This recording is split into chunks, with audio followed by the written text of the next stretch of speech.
നമസ്കാരം. സംസ്ഥാന സ്കൂൾ പ്രവേശനോത്സവം മുഖ്യമന്ത്രി ഉദ്ഘാടനം ചെയ്തു. ആലപ്പുഴ ജില്ലയിലെ കലവൂർ ഗവൺമെന്റ് ഹൈസ്കൂളിലാണ് മുഖ്യമന്ത്രി പിണറായി വിജയൻ ഉദ്ഘാടനം ചെയ്തത്. വിദ്യാഭ്യാസ മന്ത്രി വി ശിവൻകുട്ടി, കൃഷിവകുപ്പ് മന്ത്രി പി പ്രസാദ്, സാംസ്കാരിക വകുപ്പ് മന്ത്രി സജി ചെറിയാൻ, MLA-മാരായ യു പ്രതിഭ, ദലീമ ജോജു, മുഹമ്മദ് മോഹസിൻ MLA എന്നിവരും ചടങ്ങിൽ സന്നിഹിതരായിരുന്നു. മുഖ്യമന്ത്രി നിലവിളക്ക് കൊളുത്തിയാണ് പ്രവേശനോത്സവം ഉദ്ഘാടനം ചെയ്തത്. 44 ലക്ഷത്തോളം വിദ്യാർത്ഥികളാണ് ഇന്ന് വിദ്യാലയങ്ങളിൽ എത്തിയതെന്നാണ് റിപ്പോർട്ട്. 1-ാം ക്ലാസ്സിലേക്ക് 2.5 ലക്ഷത്തിലധികം വിദ്യാർത്ഥികളെയാണ് പ്രതീക്ഷിച്ചത്.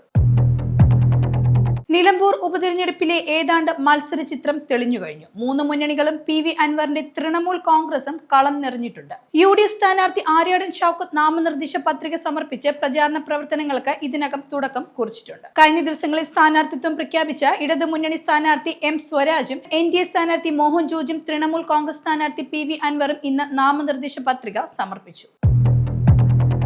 തിരുവനന്തപുരം വിമാനത്താവളത്തിൽ വൻ കഞ്ചാവ് വേട്ട. 10 കോടി രൂപയുടെ ഹൈബ്രിഡ് കഞ്ചാവുമായി മലപ്പുറം സ്വദേശികളായ 23കാരനും 21 വയസ്സുള്ള യുവതിയുമാണ് ഞായറാഴ്ച രാത്രിയിൽ പിടിയിലായത്. ഇരുവരും വിദ്യാർത്ഥികളാണെന്നാണ് റിപ്പോർട്ട്. പിടികൂടിയ കഞ്ചാവിന് 10 കോടി രൂപയുടെ വിപണി മൂല്യം വരുമെന്ന് കസ്റ്റംസ് അറിയിച്ചിട്ടുണ്ട്. സമീപകാലത്ത് തിരുവനന്തപുരം വിമാനത്താവളത്തിൽ നടന്ന ഏറ്റവും വലിയ കഞ്ചാവ് വേട്ടയാണിത്. +1 പ്രവേശനത്തിന്റെ ആദ്യ അലോട്ട്മെന്റ് ഇന്ന് പ്രസിദ്ധീകരിക്കും. ഇന്ന് വൈകിട്ട് 5 മണിക്കാണ് ആദ്യ അലോട്ട്മെന്റ് പ്രസിദ്ധീകരിക്കുക.